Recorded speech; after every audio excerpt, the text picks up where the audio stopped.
Hello, everyone. My name is Phyllis Chibisa. I work in the UAV industry and I'm a digital transformation professional. And I'm here with my friend. Hi, I'm Innocentia Ndembera, a software engineer, and I really do love tech. Okay, great. So why are we here today? Well, we're here today to just talk about tech, everything that has been happening in the industry, some of the trends, and how best we can utilize it here in Malawi. Okay, great. So to get the conversation rolling, just let's have a bit of an icebreaker. What's your favorite digital or tech innovation right now? Right now, I love generative AI, specifically ChatGPT, and right now there's DeepSeek, but I haven't really gotten to use it. But ChatGPT, I have used it quite some time. It simplifies my work, and yeah, that's basically why I love it. Okay, great. What about you? What's your favorite tech or digital innovation right now? So what I'm actually interested in right now is not necessarily like a gadget or an application, but I'm interested in the entrepreneurship and business side of technology. So I've been looking into how Malawi is working on going digital, how we can provide digital solutions, and specifically how we can address the digital divide. So one thing that I find interesting right now, when I look at the statistics, oh my God, when I look at the statistics is that as of 2024, out of all of the Malawians, only 27.7 Malawians are using the internet. Really? Yeah, so 27.7% is only 5.86 million Malawians. And right now there is like 22 million of us. And you know what the crazy thing is? I've just remembered this screenshot that has been circulating, how we are using the internet. If 27% is using the internet right now, I see that only 37.6% is using it for social media and 31.4% pornography, 20% using it for betting. Education content is at 1.8%, and the rest goes to other things. Oh, YouTube is at 4.4%. So I feel like it's crazy. I mean, it's already 27% of us that is using the internet, and majority of it is going to chatting. Yeah, chatting and pornography and betting. Yeah, lifestyle content, gossip. What else? What else is happening on social media right now? Just that. Wait, but the other thing that people use social media for is selling their stuff. I think a lot of businesses are online on social media. So I think when people say I have an online business, it's usually like I have like an Instagram page or a TikTok page or something. Well, that's a good thing. But then it's not just these people that are selling stuff or like physical products that can be using the social media. Even professionals like yourself can also be using it just to create your own brand. So your digital products also just consult, because a lot of people that are looking for the things that you're doing. And it's really not just for those that are taking orders or selling things that you can actually using like in a day like that. I don't know if we're living in a vacuum or if it's something that we're blind to, but I think it's usually people who work in the tech industry or anyone who has experience with digital who knows that there are opportunities that you can use social media or the internet for, apart from social media like Facebook and stuff. I feel like everyone else just knows that the internet is social media. Well, even on social media, you can find opportunities. But the problem is that the social media actually gives you what you like. It feeds from the content that you are actually liking, or the type of things that you're engaging with. Yeah. That is what is going to be coming frequently on your page or on your timelines and stuff. So if you're looking for other opportunities, say if you're a job seeker or something, once you start looking for those things, I think there were some times that people were actually wondering why they would be on, say, on TikTok Whatever, if they just watch one video, they like it, they comment on it. Now you find that you're having a lot of videos after that, they're going to be like the same thing. If it's about soccer, it's going to be giving you everything about football and stuff. If you're watching dancing videos, you're just going to be finding people that are dancing, people that are cooking and stuff like that. So it's basically what you like, what you engage with, that is going to be coming to you. Social media is not bad. Yeah. But how you use it is actually what is going to matter in this. Okay. So, I mean, there are other categories here. The other big one is betting. And then there is such a huge shift when you go from betting to other things like YouTube, Netflix, news, and like educational websites. And I think the interesting thing that I've seen online is how it's easy for other countries to be like, oh, I'm going to create an online course on, I don't know, baking, or like a random thing that everyone else does regular in Malawi. Like, I'm going to create a course and then you put it out there and then you're educating the masses, which I kind of feel like is something that's maybe making the numbers on education this low. But yeah, what do you think about that? I think we just love vibing. But yeah, the other thing that I would say is affecting the numbers, especially in the education content and other things, the economy. Because for me personally, if you tell me to subscribe for other things, for example, right now I'm saying that I love Generative AI, I love ChatGPT, but I'm still using the free version of it. Not that I don't want the premium version, although I know that it's really great, but I cannot afford to do that. So similar with other things, for example, if you want to say you want to subscribe for LinkedIn, you cannot do that because you just either there's no Forex for you to do that, or you just don't have the money. Yeah. And a lot of people are just finding like internet bundles, which shout out to Minecraft for giving us like really good bundles. Yeah. So social media is really, that's why it could be up there. And then betting, people want to, well, it's gambling. They want to multiply the money. Yeah. So yeah. I think betting needs a episode of its own. Yeah. Yeah. But also I think the other thing that makes internet use kind of like that is because we can't monetize off most of the platforms that we have. You can't monetize off of YouTube, you can monetize off of TikTok or any other platform that other countries have the opportunity to like monetize. So like if I have my TikTok, if I don't know, grow it to the millions, apart from people paying me to make ads or stuff, but like I can't really monetize off of having a TikTok. Yeah. That's true. I think that's also why we don't have like a lot of creators here in Malawi, because these things like take a lot of time, a lot of effort. And for you to just be posting out there, it's demotivating at some point. And then you see that even if you have like a lot of followers, but then the platforms are not giving you anything for using their platforms the way that is happening out there. And do you think we're gonna get to a place where content creation is a job in Malawi? Like, I think we're getting there. Parents, oh, I'm a content creator. We're getting there. I know a few people who are actually content creators. Yeah. But like I said, it's a lot of work.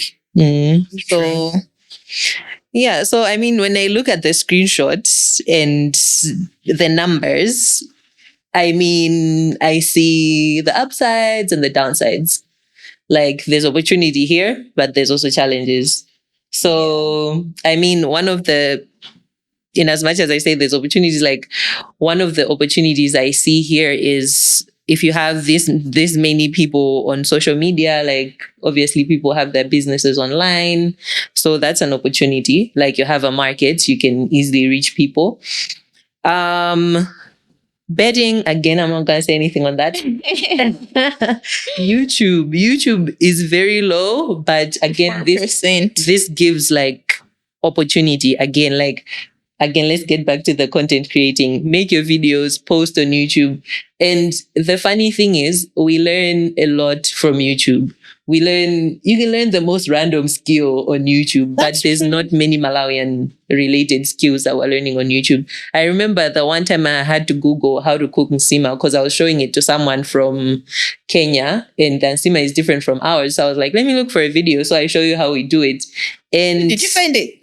I did, but it was someone who made like strange. It wasn't like the regular one. So I was looking just for like a basic video. So again, you did not find Malawian content from there. Exactly. So like this is like an opportunity, like basic things. Like, I don't know. What's a basic Malawian thing that you can But I think mostly it's because we don't believe in ourselves. You would find the same thing if for example, I have my YouTube channel where I'm teaching people how to dance. People are not going to be watching me. They would rather watch someone else from somewhere else than me, a fellow Malawian. So that's also one factor. I feel like it's one factor that contributes to this. To that, yeah. But I don't know. I feel like also the other thing is, I don't like, not necessarily that people won't watch, but maybe people don't know. People don't know that you can make a YouTube video, you can post. Because as I was saying, like, I know some, like another Kenyan content creator, just a regular person, right? They just go about their day making videos about regular things and they post and they have like a very huge following. I don't know, they'll post current affairs, things that are happening in their community, stuff like that. So I don't know, imagine someone from like Chisi or something just posting videos of stuff that's happening in Chisi. It kind of opens you up to know, like, oh, in Chisi, people do these things. Yeah, like, so the opportunity is there. Yeah. But what do you think, how do you think we can change this? I think we're going to take that again to the digital divide. There's a lot of, there's a lot of opportunities, but I think one of the big ways to get people to use the internet is putting services that they access every day on the internet. So they're kind of maybe like, oh, let me use my phone. I'm going to give an example of, say, Airtel Money. Like, we've come from far. People had to walk a long distance, go to your home village to give someone cash. Now you can send it through Airtel Money. And I think it's kind of that building trust. You can just open up your phone, send someone some money. So I think, like, even what the registration, like company registration, now it's 100% online. So you're forced to do it online. So I don't know, if you're forced to do things online, maybe then you'll be like, hey, if my phone can do this, maybe it can do something else. Yeah. Interesting. Yeah, but I think this also poses some challenges. So like, what do you think are some of the challenges that are? Okay. So some of the challenges that we have, especially as a content creator yourself, I feel like growing your followers is a challenge. Yeah. And we could also think of creating quality content, because I feel like that's also one thing that actually affects your followers or people that are actually following the things that you're talking about. If it's not of great quality, then people are not going to come. But there's a challenge for you to know how to get the best quality, or especially when you're talking about videos and stuff. When you're writing, you also have to think of things like you have to have correct spellings, correct data and whatnot. And if we're talking about data as well, we have to think of staying up to date. Because you cannot just be talking about things that happened like way years ago. Like, imagine right now we're talking about tech, but we have to be talking about things from 1998, or early 2000s. So it wouldn't work. And same thing with content creation. There are like a lot of trends that are happening. For example, if we talk about TikTok, there are like a lot of challenges. We used to have the Kiki challenge, the things like that. And then imagine if you're bringing that in 2025. it wouldn't really make sense, or people are just going to be looking at you like, what are you doing?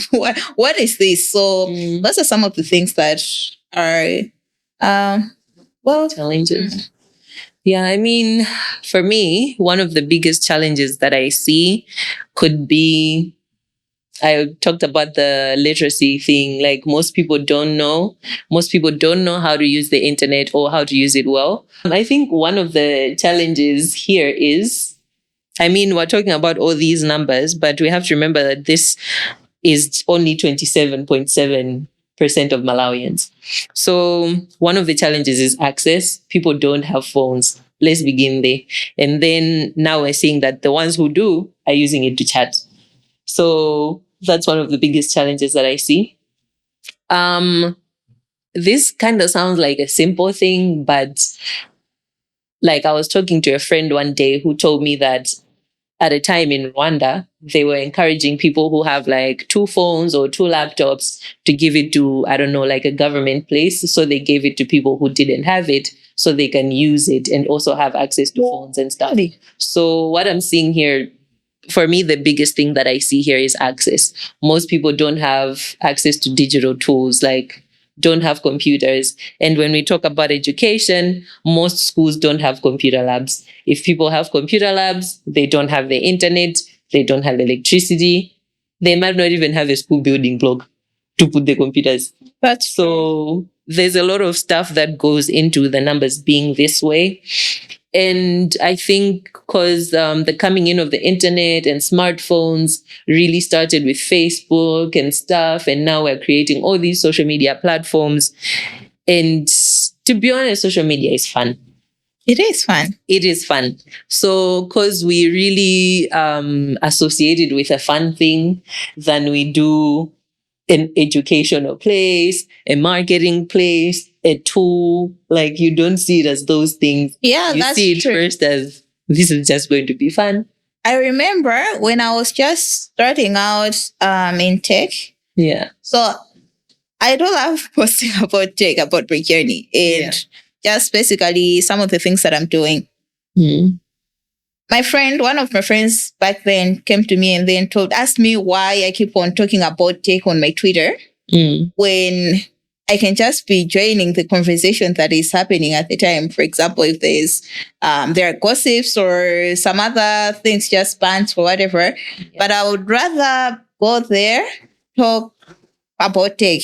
So I started this thing just as a note-keeping thingy. So I was just posting stuff for me to remember to go back to and then search for stuff. And then I realized that, there are people that were actually noticing me. So I feel like you said, people just associated it with the fun page, because I think 2 or 3 weeks ago, there was also this same conversation to say, you have to mind what you post on social media, because there are some recruiters or some people that would actually want to work with you. They will ask you to give them links to your social media. Yeah. Now, people were furious. People were mad to say, no, why would you, instead of you looking at my skills, instead of you looking at what I can do to the organization, why do you have to search my social media? Why do you have to see what I post on Twitter? Why do you have to see what I post on Facebook? Now, I think it goes back to what you said, like we're in a vacuum because the world has gone beyond using social media just for vibes. Yeah. Like everyone is using it for better things, opportunities and whatnot. And it's just us who are still crying over things like, why do you have to deny me a role because I was bullying someone on social media? Yeah. So yeah, I think just that. And I think the gap, I mean, we're trying to close the gap, but when we're trying to close the digital gap, we're bringing in like kind of basic skills to other people. For example, you're teaching people how to use a computer, how to, I don't know, write documents and stuff. And then on the other end, there's people talking about generative AI. So I kind of feel like, I don't know, in as much as you're closing the gap, but by the time they get to even know or how to even use like ChatGPT, all these AI things, you might have a chip in your brain. because you have gone that far. Maybe that's extreme, but like I feel like also there's that the gap is like it's really wide. So I don't really know how like we could like balance closing this gap. Honestly, like how are you teaching someone to to open a computer or to type? And then those jobs, like, when we're in primary, they'll be like, you can be a typist. No one is a typist anymore these days because you can type. Everyone types on their own. Yeah. So I think that's why we can utilize YouTube. There are a lot of videos that will actually tell you how to do stuff. If you don't know a word, you can go on the internet, Google it. You don't know something about ChatGPT, Google it. What is ChatGPT? It goes down to you being curious and how far you want to go in life, really. Because if you are interested in changing your life, I feel like you can always try to find out more about the thing. But then let me talk about the gap that is there. I understand there are there are two sides, those that don't know and those that know a lot. A lot, yeah. So there's no that balance.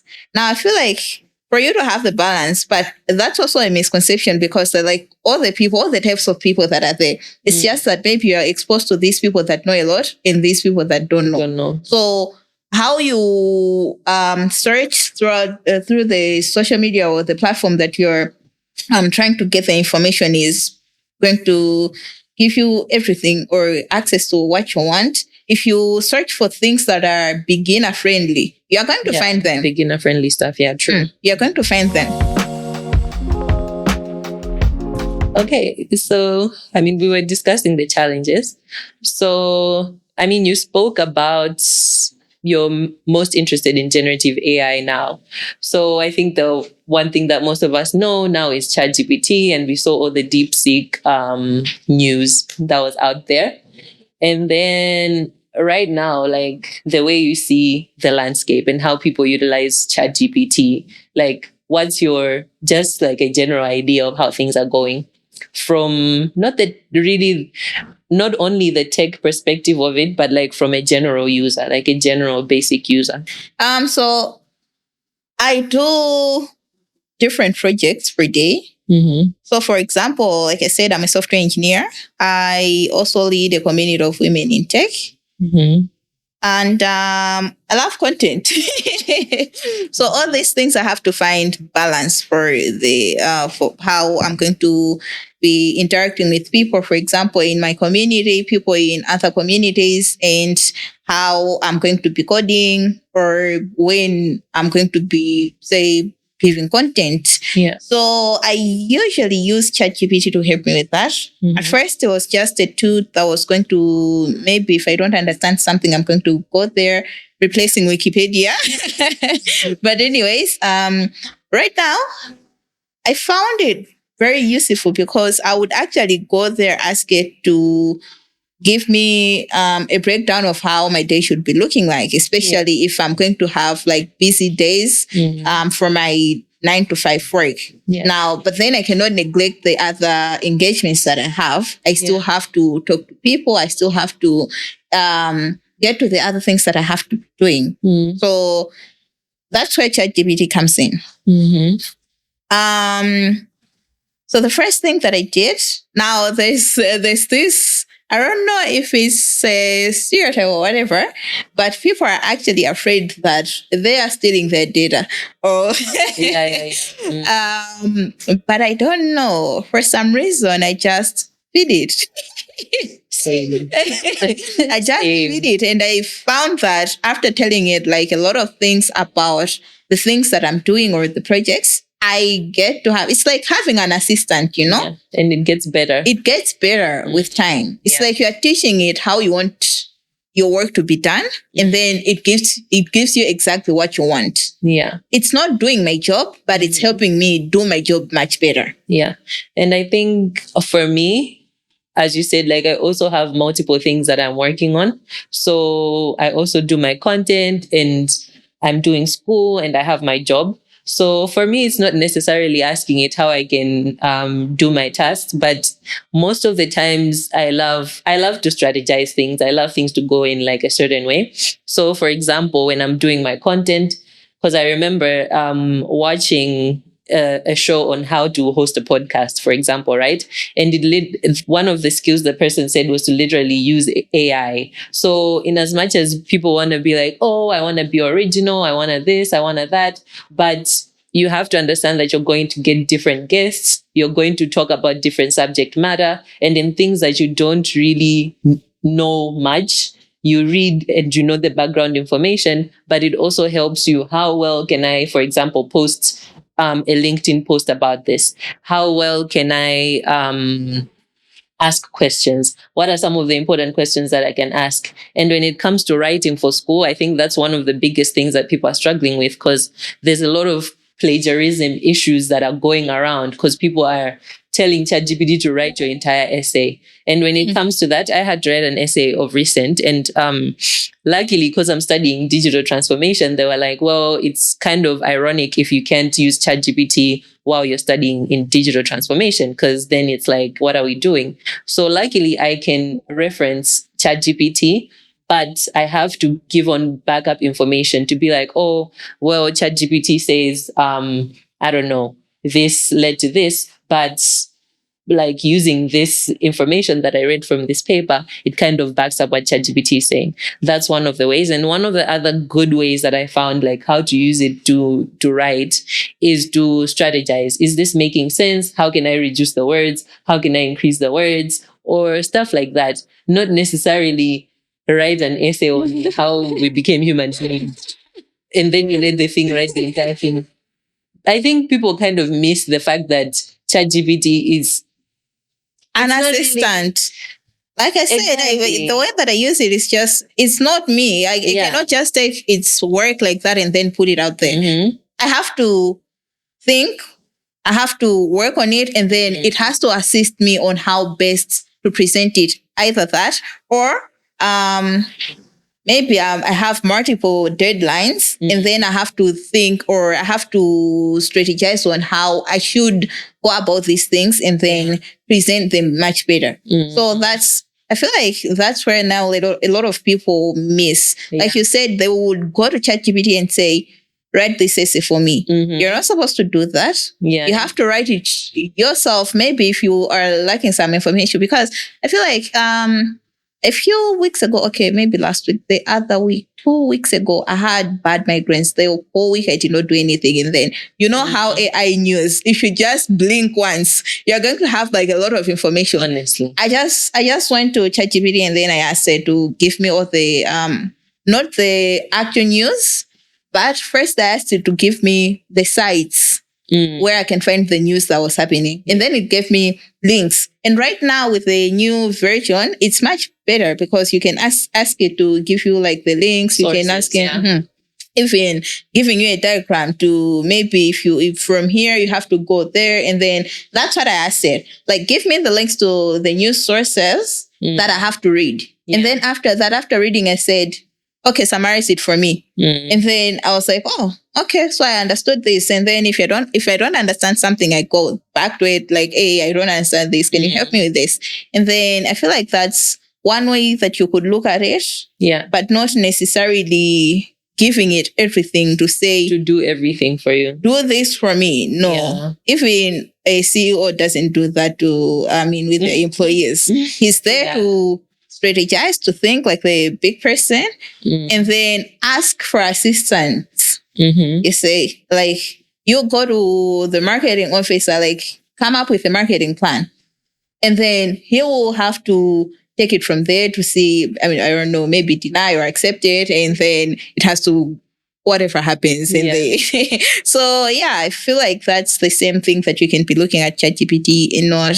And also, like, there are a lot of people that are actually thinking that it's going to be taking our jobs, especially us that are in tech. That's also not true. It's not true. Yeah, it's not. I don't see how ChatGPT is going to take my job, really, but honestly, it's making things easier for me. Debugging got better. If I'm writing my code, if I'm developing my systems right now, and then it's not running, I used to go to Stack Overflow. I have to read through Reddit. I have to read through whatever it is that people are talking about. But right now, I'll just ask my ChatGPT. Oh, with Copilot, it's even much better because it's just going to analyze everything and then tell me, oh, what is this now? But it's judging. I love the fact that it's not too mean because if you ask someone, they're going to give you the side eye. But ChatGPT is not to do it's that. It's removing the human factor. Yeah. Okay. So yeah, and I think also like coming back to the internet use and how education is so low, AI is one thing that it's like an opportunity. There's a lot in how AI can help in learning. It's just kind of unfortunate that we are in the place that we are. But again, there's a lot of opportunity there because I was seeing how in Nigeria, even people who are in just little kids in primary school, like they're in classes where they write national exams, how the results went up. They were using Copilot as well, actually, how the results, the pass rates went up because they were using AI. And it gets us back to that where you're not telling ChatGPT to do everything for you, but it's assisting in how teachers teach and how students study and how they approach their work. So imagine just in Malawi, like a Form 4 class, how the pass rates usually are. It's not that great. But if we used AI, if we used everything, and there's so much opportunity in it, because I personally feel like, for example, if, I don't know, the Ministry of Education decides, oh, well, we have to use AI. There's so many projects that are always, I don't know, donating tablets. They donate all these things. Tell the teachers, this is how you use this. Train them, I don't know, for a week. This is how you use this. This is how you teach the students. And I don't know, you have a pilot project, teach some class and just see how they're performing after that. Probably it's gonna like help the education sector, and there you're killing, I don't know how many birds with one stone, because again, now you're telling people, oh, use the internet, and they're starting it at a young age. So by the time they're growing, they're gonna get better and better. Yeah. The problem is that here in Malawi, for you to start using a phone, a laptop, you have to be in the university. Mm-hmm. So I think that's also one challenging factor. And yes, when you go to the university, like you said, like a lot of people don't know how to use it for them to like for it to be aiding them in the classes or the lessons. If you tell it to explain to you like a 5-year-old in the context of Malawi, because obviously the project or whatever you're going to be doing has to be in the context of Malawi. Yeah. Now it's going to give you be surprised. You actually be wondering, oh, this actually makes sense, and then you start relating because it's true, but then you just did not know it. Yeah. And I feel like if you just utilize it, you have to know the prompts, how to ask it, because it gives you exactly what you ask. If you just go there and say, I don't understand how to use a phone, but then you haven't specified which side of the phone, like what kind of phone. Are you talking about a smartphone? Are you talking about the other phones? Are you talking about how to go on the internet on the phone? But then if you detail exactly what you want from it, it's going to give you exactly that too. I feel like there are some people who say generative AI or ChatGPT doesn't give them what they want. I feel like it's just them not knowing how to ask it. Yeah. Because if you come to me and then ask me, how do I go to Blantyre? I will tell you exactly what you should do. Either you go get a bus, a Malawi bus outside so, and then it will get you there. Or you take a plane from Kia and then it will take you there as well.